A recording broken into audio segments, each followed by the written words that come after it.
Hi ನಮಸ್ತೆ ಸ್ನೇಹಿತರೆ, ನಾನು ನಿಮ್ಮ ರೂಪ ಕ್ಷತ್ರಿಯ. ವೆಲ್ಕಮ್ ಟು ರೂಪ ಕ್ಷತ್ರಿಯ ವ್ಲಾಗ್ಸ್. ಇವತ್ತಿನ ವ್ಲಾಗ್ನಲ್ಲಿ ಹೂವಿನ ಕರಗವನ್ನು ನೋಡೋಣ. ಸುಮಾರು 3 ವರ್ಷಗಳ ನಂತರದಲ್ಲಿ ಅಗ್ನಿಕುಂಡವನ್ನು ಹಾಕಿದ್ದಾರೆ. ನಾನು ಅಮಿತು ಇಬ್ರು ಕೂಡ ಸುಮಾರು 1 ಗಂಟೆಗೆಲ್ಲ ರೆಡಿಯಾಗಿ ದೇವಸ್ಥಾನದ ಕಡೆಗೆ ಬಂದ್ವಿ. ಅಷ್ಟರಲ್ಲಿ ನೋಡಿದ್ರೆ ಜನ ಎಲ್ಲ ಪೂರ್ತಿಯಾಗಿ ಕರಗವನ್ನು ನೋಡೋದಕ್ಕೆ ತುಂಬೋಗಿದ್ರು. ಆ್ಯಂಡ್ 2 ಗಂಟೆಗೇನೋ ಕರಗ ಆಚೆ ಬಂತು. ನೋಡಿ ಎಷ್ಟು ಜನ, ಅಷ್ಟೊತ್ತಿಗೆಲ್ಲನೂ ಎಷ್ಟು ಜನ ಸೇರಿದ್ದಾರೆ. ದೇವಸ್ಥಾನದ ಮೇಲೆ, ಮನೆಗಳ ಮೇಲೆ ಎಲ್ಲ ಕಡೆ ನಿಂತು ಕಾತುರದಿಂದ ಅಮ್ಮನನ್ನು ನೋಡೋದಕ್ಕೆ ಎಲ್ಲ ಕಾಯ್ತಾ ಇದ್ದಾರೆ.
ಕರಗದ ಆಚರಣೆಯನ್ನ ಯಾಕೆ ಮಾಡ್ತಾರೆ, ಕರಗದ ಹಿನ್ನೆಲೆ ಏನು ಅಂತಂದ್ರೆ, ಕರಗ ಎಂಬ ಮಾತಿಗೆ ಕುಂಭ ಎಂಬ ಅರ್ಥವಿದೆ. ಶತಮಾನಗಳ ಇತಿಹಾಸ ಹೊಂದಿರುವಂತಹ ಕರಗಕ್ಕೆ ತನ್ನದೇ ಆದಂತಹ ವೈಶಿಷ್ಟ್ಯವಿದೆ. ಕರಗದ ಒಂದೊಂದು ಅಕ್ಷರವೋ ಒಂದೊಂದು ಸಂಕೇತವನ್ನ ಹೊಂದಿದೆ. ಕ ಎಂದರೆ ಕೈಯಿಂದ ಮುಟ್ಟದೆ, ರ ಎಂದರೆ ರುಂಡದ ಮೇಲೆ ಧರಿಸಿ, ಗ ಎಂದರೆ ಗತಿಸುವುದು ಎಂಬ ಅರ್ಥವನ್ನ ಸೂಚಿಸುತ್ತದೆ. ಕರಗದ ಆಚರಣೆಯ ಮೂಲವನ್ನು ಹೇಳುವ ಒಂದು ಐತಿಹಾಸವಿದೆ. ಕುರುಕ್ಷೇತ್ರದ ಸಮಯದ ನಂತರ ಪಾಂಡವರು ಸ್ವರ್ಗಾರೋಹಣ ಮಾಡುವ ಸಂದರ್ಭದಲ್ಲಿ ದ್ರೌಪದಿ ಮೂರ್ಛಿತಳಾಗಿ ಬಿದ್ದಳಂತೆ. ದ್ರೌಪದಿ ಮೂರ್ಛಿತಳಾಗಿ ಬಿದ್ದುದು ಪಾಂಡವರಿಗೆ ತಿಳಿಯದೆ ಮುಂದೆ ಸಾಕ್ತಾರೆ. ಆಗ ಎಚ್ಚರ ಬಂದು ನೋಡಿದಾಗ ತಿಮಿರಾಸುರ ಎಂಬ ರಾಕ್ಷಸ ದೂರದಲ್ಲಿ ನಿಂತಿದ್ದ. ಆಗ ದ್ರೌಪದಿ ಆದಿಶಕ್ತಿಯ ರೂಪವನ್ನ ತೋರುತ್ತಾ ತಿಮಿರಾಸುರನನ್ನ ಸದೆಬಡಿಯಳು. ತನ್ನ ತಲೆಯಿಂದ ಯಜಮಾನರನ್ನ, ಹಣೆಯಿಂದ ಗಣಾಚಾರಿಗಳನ್ನ, ಕಿವಿಗಳಿಂದ ಗೌಡರನ್ನ, ಬಾಯಿಯಿಂದ ಗಂಟೆ ಪೂಜಾರಿಗಳನ್ನ ಮತ್ತು ಹೆಗಲಿನಿಂದ ವೀರಕುಮಾರರನ್ನ ಸೃಷ್ಟಿ ಮಾಡುತ್ತಾಳೆ. ಹೀಗೆ ಹುಟ್ಟಿದ ಇವರೆಲ್ಲರೂ ಸೇರಿ ಆ ರಕ್ಕಸ ಎದುರು ಹೋರಾಡಿ ಗೆಲ್ಲುತ್ತಾರೆ. ಹೀಗೆ ಮಕ್ಕಳನ್ನ ಹುಟ್ಟಿಸಿದ ದ್ರೌಪದಿ ಆದಿಶಕ್ತಿಯಾಗಿ ಮತ್ತೆ ಭೂಮಿಗೆ ಮರಳಿ ಬಾರದಂತೆ ಕೈಲಾಸಕ್ಕೆ ಹೋಗುವುದು ಮಕ್ಕಳಿಗೆ ದುಗುಡ ಉಂಟು ಮಾಡುತ್ತೆ. ಅವಳು ಹೋಗದಂತೆ ಬೇಡಿಕೊಳ್ಳಲು ಶ್ರೀಕೃಷ್ಣನು ವೀರಕುಮಾರರಿಗೆ ತಿಳಿಸುತ್ತಾನೆ. ಆಗ ವೀರಕುಮಾರರು ಹರಿತವಾದ ಕತ್ತಿಗಳಿಂದ ತಮ್ಮ ಎದೆಗೆ ಡಿಗ್ ಢೈ ಡಿಗ್ ಢೈ ಡಿಗ್ ಡೈ ಎಂದು ಹೊಡೆದುಕೊಳ್ತಾರೆ.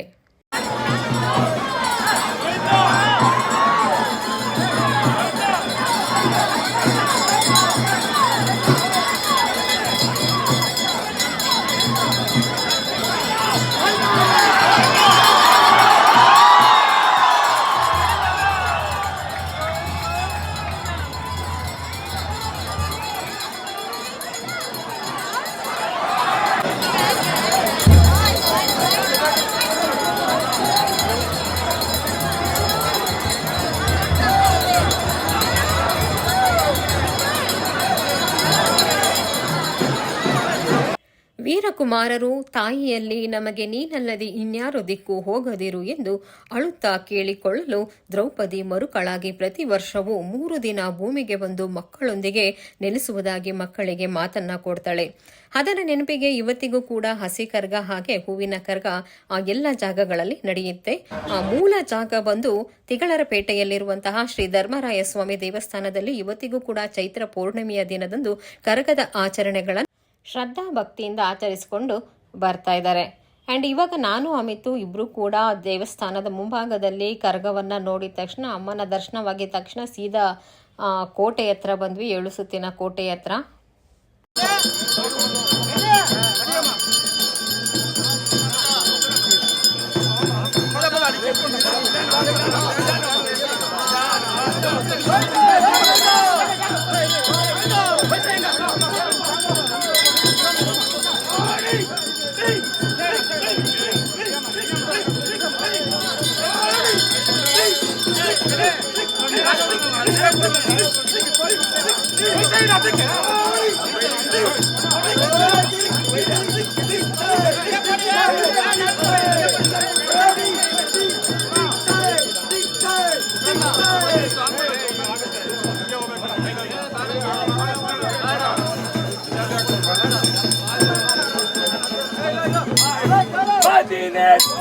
ಲೋಕಮೆಲ್ಲ ಶಕ್ತಿ ದೈವಮೆಂದು ನೆನೆದಾಲೆ ದೇಹಮೆಲ್ಲ ನಡಗು ತಂದೆನ ತಂದೆನ ತಂದೆನ ತನನ ತಂದೆನ ತನನ ಅಡೆ ತನ್ನೋಡು ತಂದೆನ ತಂದೆನ ತನನ அடிச்சந்த சிவன் கொடுத்தாண்டே கொரசியம்மா உனக்கு சுவாமி கொரசியம்மா உனக்கு அடிக்கிந்திர போல் மகமழிந்த அந்த சிவன் கொடுத்தான் அடித்தர தந்தினா தர தந்தினா தர தந்தினா தரனா அடித்தர தந்தினா தரனா அடி தன்னோடு நா தந்தினா தர தந்தினா தரனா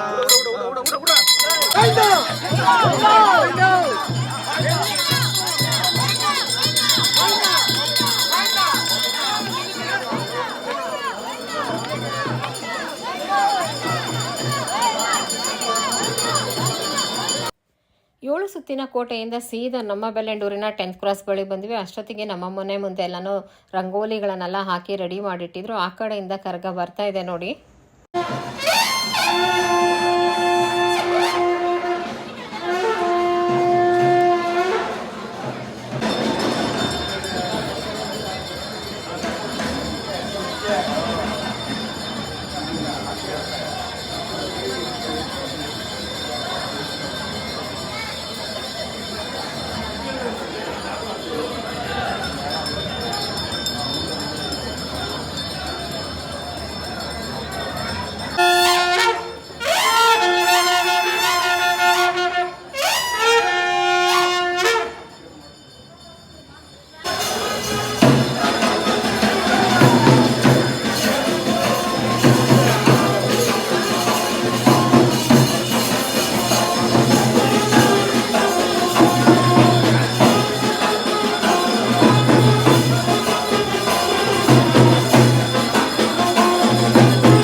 ಹೆಸರು ಆನಂದ್ ಅಂತ.